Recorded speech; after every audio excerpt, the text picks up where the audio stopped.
The next song here. We'll see if anybody knows what the next song is. So I can put that up since you didn't win the first one. Let's see if you can. You brought more? Oh.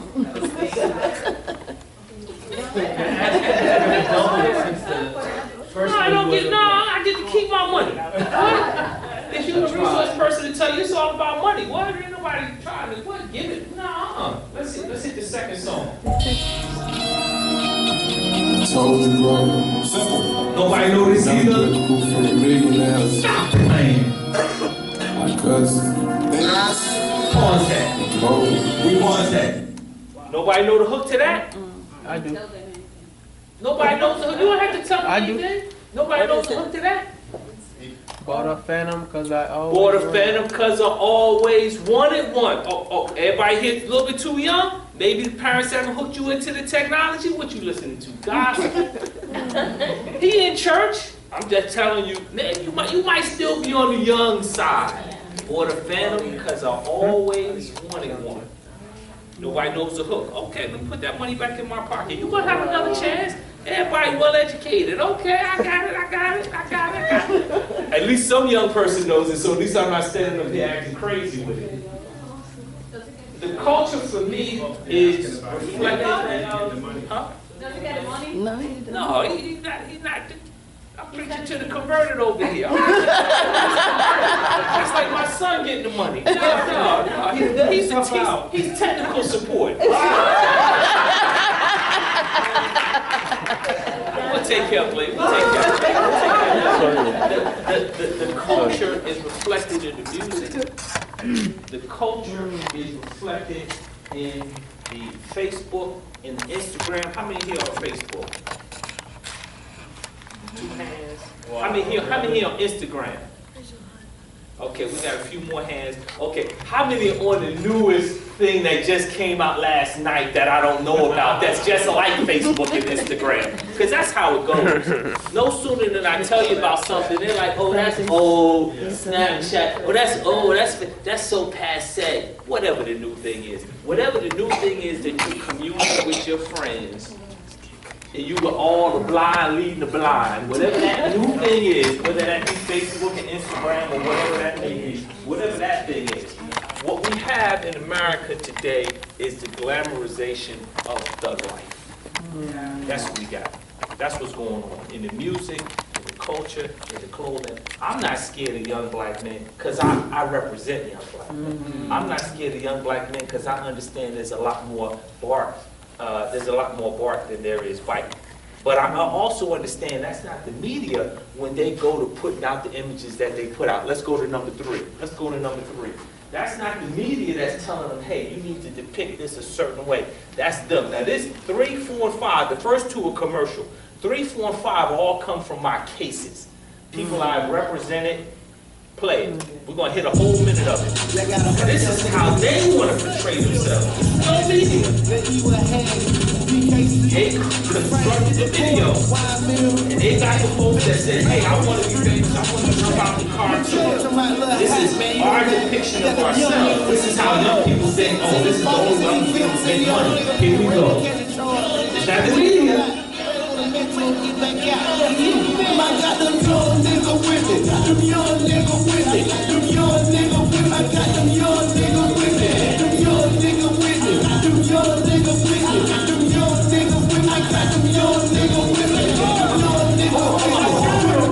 Pause.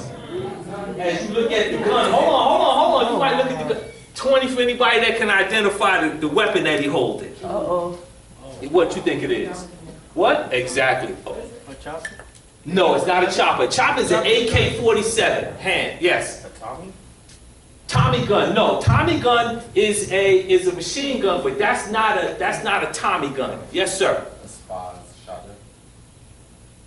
Shotgun, but I don't think it's a Spaz. Not a Spaz. Anybody else? I think it's an AA-12 automatic. AA-12 automatic with the drum on it. Go ahead, hit it.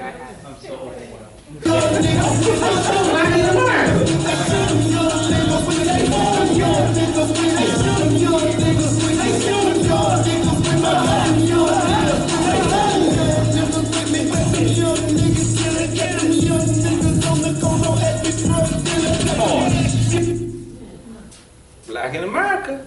That's what we here to talk about being black in America? Yes, sir. Oh, okay, good. This is for the police their worst nightmare. Yeah, I can see. They deliberately create the image though. And so when the police pull you over and they're a little bit scared, they're a little bit rougher than you think they should be, this is why. This is why. So I'm always trying to diffuse the situation. It's a little bit easier for me, almost touching 50, receding hairline.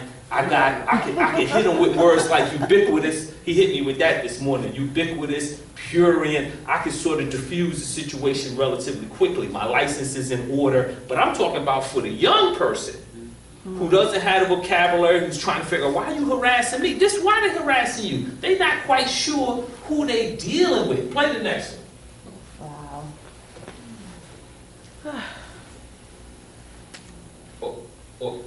Or you want to talk about what happened with Trayvon Martin? What you want to talk about? Play the next video. Now this is my client. Niggas and bitches be saying me, My right? client. And let me like, yo, who that? I always see him somewhere. My client's the one in the mag. Just a real nigga that represent money. He's all tatted up. Go ahead. Nigga, I be cocaine, you know. I be cocaine, you know. Nigga, I be Southwest Atlanta. That's my client all the way on the end with the dog. Yes. By his little Nate put it that there. That's my client. His name is Michael Earl Davis. Michael Earl Davis was one of 7 people that went to a home in Norcross thinking that the owner of the home, who was in fact a drug dealer, little white boy Nick, who's now in federal prison on drug charges, they believed that there was some money up in the house, and so they kicked in the door, and 4 of them, based on the evidence, we know 2, but we think 4, went in and kicked the door, went in the house, and they encountered white boy Nick's son there. He's 15 years old, sophomore in high school. You go back, this is almost 3 years ago. They push the door and they shoot through the door. They kill the 15-year-old, and of course they leave. They have no money, no drugs to account for it. There are 2 in the van. There's another co-conspirator who's off the scene, and then of course there's my client and 3 others who are on the scene. The crazy thing in that situation is the first person went to trial. That was the person that kicked the door and shot. He was found guilty, got life without parole. Then the second trial I was supposed to be in, I ended up getting severed out. 2 more went to trial, and they both got convicted, got life without parole. One was a person that went in, we know, shot, and the other person was a person that stayed in the van. Then trial number 3, my client and the other young man, when they started the trial, but then the other young man, the co-defendant, started tampering with the jury, so my client got severed. The third person lost. So now we got 4 people went to trial. All lost, got life without parole. What do you think my client did? He went to trial. He went to trial. Nobody can learn from anybody else, so we went to trial. And after 10 days, the jury found him guilty. He got life without parole. The person right there at the end with all the tats, he got life without parole. So our culture, well, not mine, well, the population, as you still have the accent, you might still identify with being an immigrant black in America. I got that part. But black in America is this right here. This is what black in America ultimately means right now. The glamorization ultimately of the gang life and the minimization of education. Oh, wow. We're going to go over that in a minute. Gentleman and I have shared very, very similar backgrounds. From Jersey, he was in the military, I was in the military. It's almost like telling my life. I had my father in my house for most of my life. And for me, I was told when I was young, and it's not a message I really heard a lot recently, I was told that education was everything. Education was everything. So much so that when I graduated from high school, I went to Seton Hall Prep in Seton Hall, New Jersey. At that time, it was on the same campus at Seton Hall University up in South Orange. When I graduated from high school, it was like, where you going? I'm going to college. Like college was like if I take your head and hold it underwater for 3.5 minutes, you got one thought. What's that thought? Air. That's it.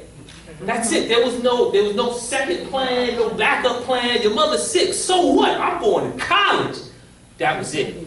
That was the only message that I heard. Now the message is streaming throughout Black America. How can I get down in the music industry? Everybody wants to be in the music industry. Nobody playing the piano, but everybody want to be in the music industry. Can you find a word that rhymes with hack? Cat that. Okay, now I'm in the game. Come on. For real, nobody is, well, I can't say nobody. I can say this. The conversation about education prior to getting locked up and trying to impress a judge in order to get a bond and get out, there's a very, very short, brief conversation about the role that education is going to play in my life as part of the Black culture. The other thing that I see is three problems: the gangsterization, the lack of and focus on education, and number three is young people telling their parents what's going to happen. Young people and I guess maybe my son won't be able to tell me what's going on because my father told me what was going on, and for my father to tell me what's going on and then have my son tell me what's going on, it's like I would never be able to tell anybody what's going on. It's my turn now. He's not going to tell me, I'm going to tell him. But when I'm sitting in my office, parents are telling their children, children are telling their parents, this is how it's going to go. What? What? And then the parents turn to me, what would you do? First of all, I would be telling my son what's going to happen. It's his life, it's his charges, but I'm telling him. He's not going to tell me. He doesn't understand anything about what's going on. I'm telling him. I got parents that are moving from other parts of the country, grown people, moving with their sons here because their sons want to be rap artists. Oh, wow. You think I'm following my son anywhere? Because he has aspirations to do anything? Are you insane? If he signs a baseball contract and goes to Seattle, I might send his mother with him to make the adjustment. But I'm not going anywhere. Are you insane? Following their children because their children have these aspirations. That's the culture. Now that's the culture. That's not just Black culture. That's sort of streaming. Like if it's young, it's more hip, it's more relevant. And so older people are almost taking a back seat to younger people. That's the general culture, but I also see that within Black culture. So let's talk about the technology. That's the culture. You're not going to stop the culture. Now let's talk about how you as parents are turbocharging it, how you putting in the hands of your children more access to that culture so you as a parent can be overwhelmed. Let's talk about that, the iPhones and the iPads. First of all, when you're giving this, you're giving them instant access to the YouTube. All these videos here on YouTube, you know, isn't there a problem with confidentiality? And this all on YouTube. This is all on YouTube. So I can pull this up at any time, any of my clients, it's all on YouTube. In fact, in one of the later videos, pull the next one up.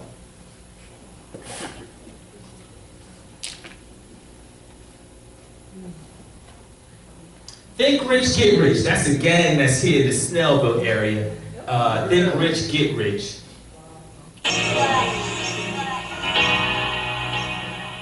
Fortunately for me and this client, my client's a star. Smoke. He's a star. He's in jail right now with that county detention center. With a plea offer of 10 to serve 2 for a fight, which has been deemed a robbery, aggravated assault, gang issue. Of course it's gang. You got the red band, it's gang. Here we go. He's a star. I ain't worried,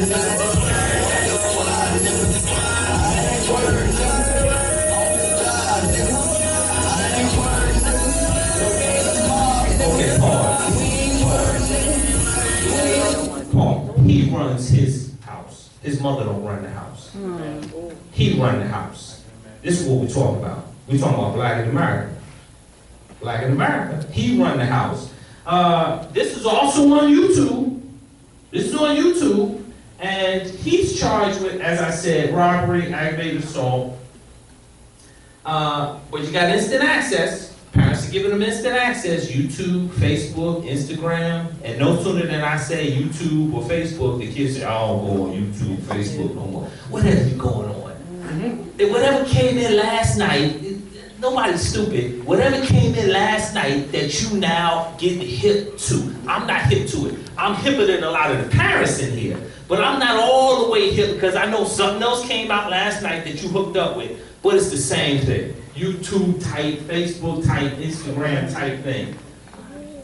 Your children are on it all the time. What's the rule in the house, Alex, about women? What's the rule? Rule number one, what's the rule? Can't stay on her phone for more than 15 minutes. Don't date her. If she can't stay off her phone for more than 15 minutes, don't date her.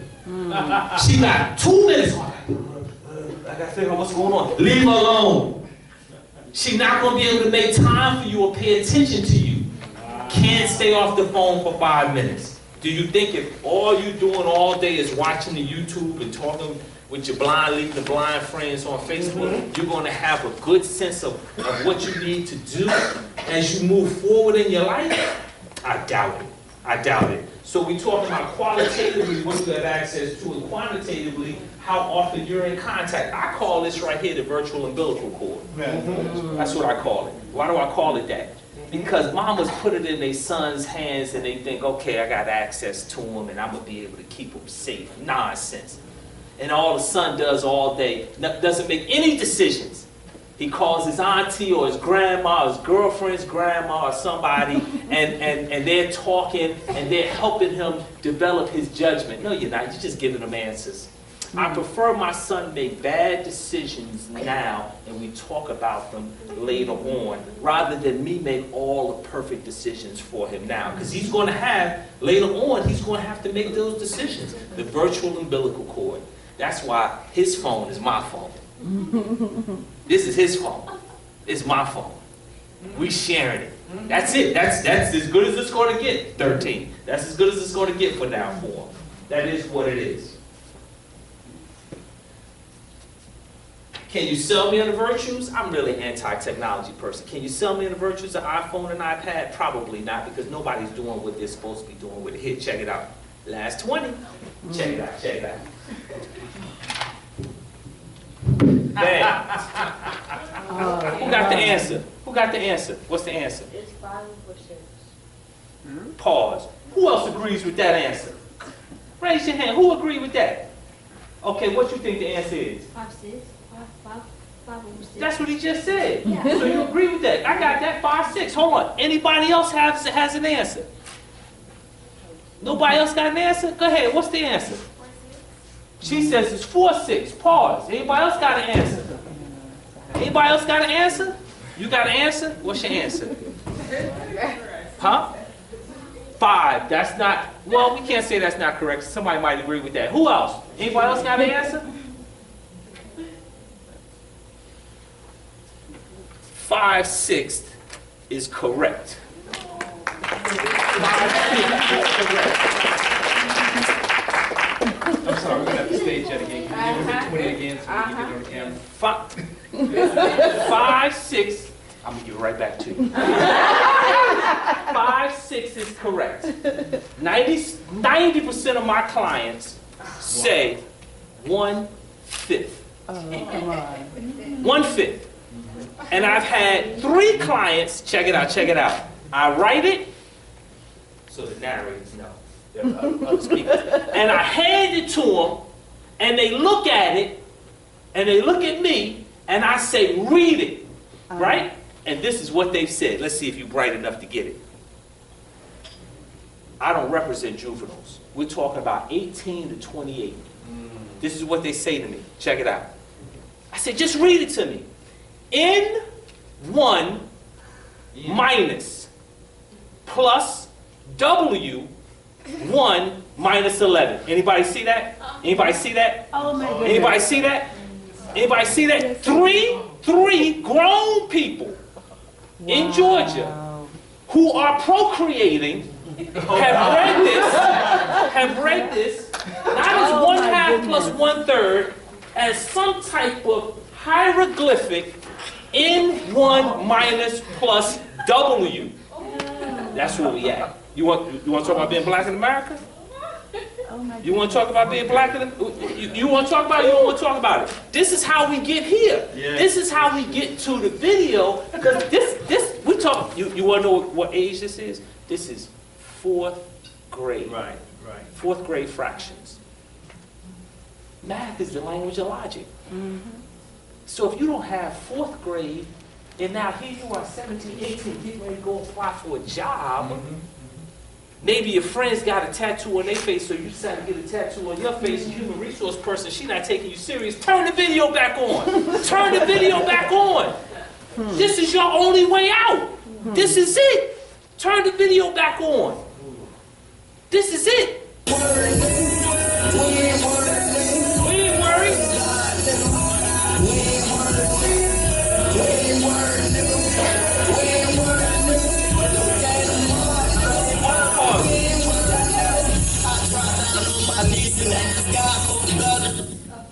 That's what we are.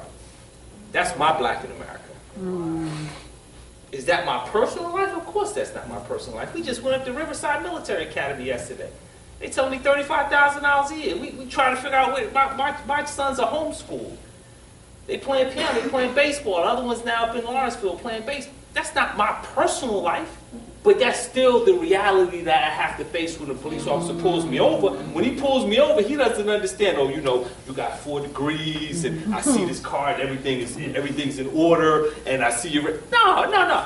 I gotta still deal with this.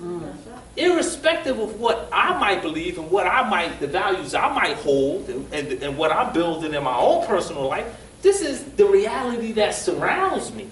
This is the reality you gotta deal with. When officers ask me, what's my name? I'm fully cooperative. But I got this little thing where it's like, when we get to a certain point, I'm gonna be uncooperative. But I'm gonna be fully cooperative.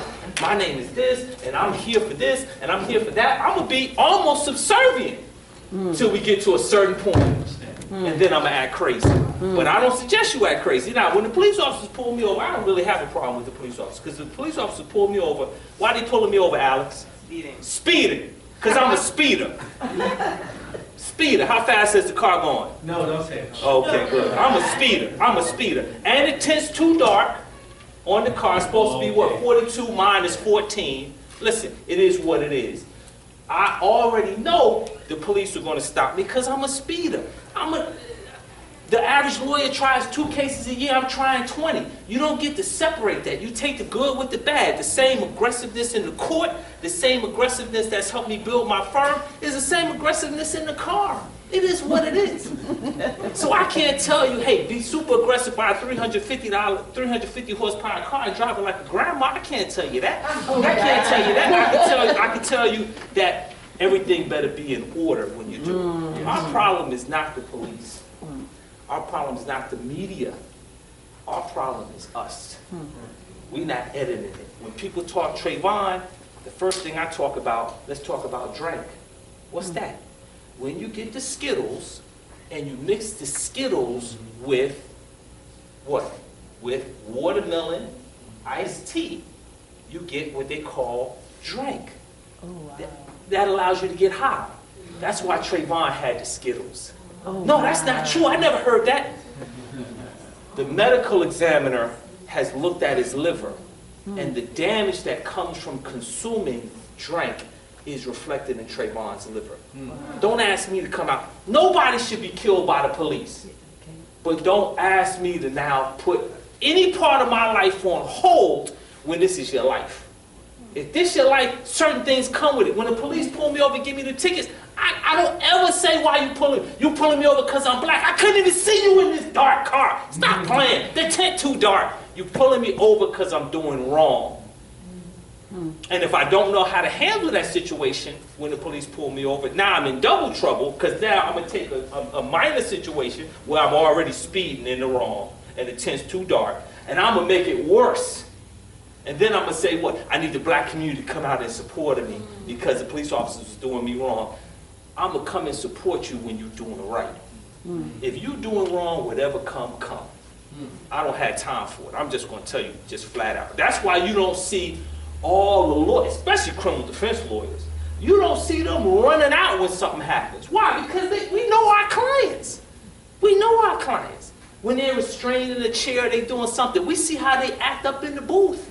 We know why the police officer used force with them. We know why the police officers use what's considered to be excessive force, because they stepped over the line. And the police officer not gonna be playing with you.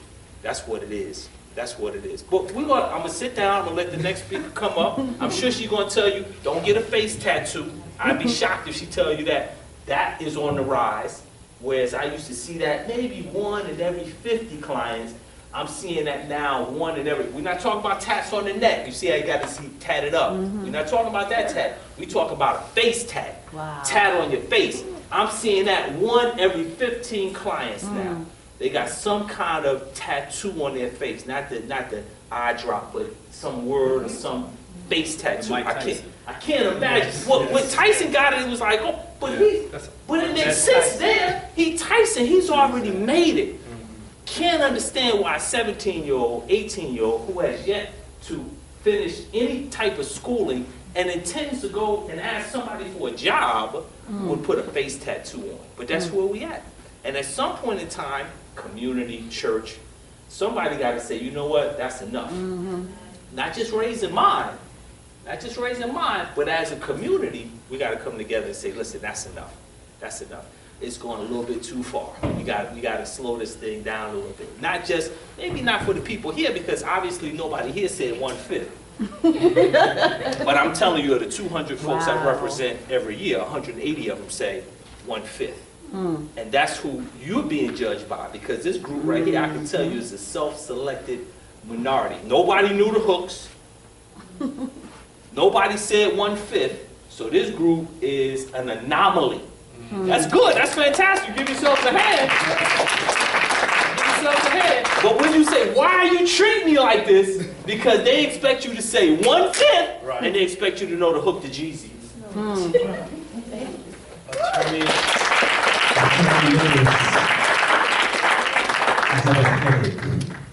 And at this point in the service, usually we just do an altar call and do a song. And we just open the altar up because there's a lot of repentance and stuff that takes place. We appreciate it because you're gifted and God gave you the gift to come and give it to us the way you gave it to us. So we thank you for it. Would you welcome Miss Monica Jerry as she come up? She has over 14 years of human resource experience and organizational development. And I like what the last line says about who she is and how she represents. It says this, that Monica is passionate about human resources and helping businesses make the most of their resources and talent while helping individuals develop into future leaders and make the most out of their job search. So the question was asked, Black in America, stereotypes, risks, and challenges. Where do we go from here? Let's receive from Ms. Monica Jerry. Thank you.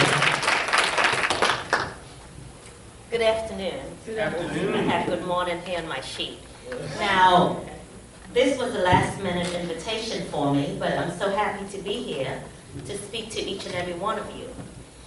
As you know, our young Black youths today are being labeled as danger to society. You know, in the workplace, they're being pointed out, they come in, apply for a job, and the first thing they look at and they say, you know, that's a young Black youth, he may not be qualified, he may not have the skills. So what I'm here to share with you is how to actually go about presenting yourself. What do you need to start developing in order to make it out there in the work environment? There are many challenges, as you know, and being Black is even more difficult because you have to be very competitive in the workplace. It is important that you focus on activities that you enjoy doing, after-school programs that you can be involved with, develop skills and passion that it can help you in the future. I'm going to share with you a few skills that I look at as a human resources manager when I see young Black men come into my company and apply for jobs. Ambition. Employees are increasingly looking for positive attitude. That's so important that you must develop. And when I say positive attitude, what I mean by that is being able to show what you really enjoy doing, having a positive attitude about what you're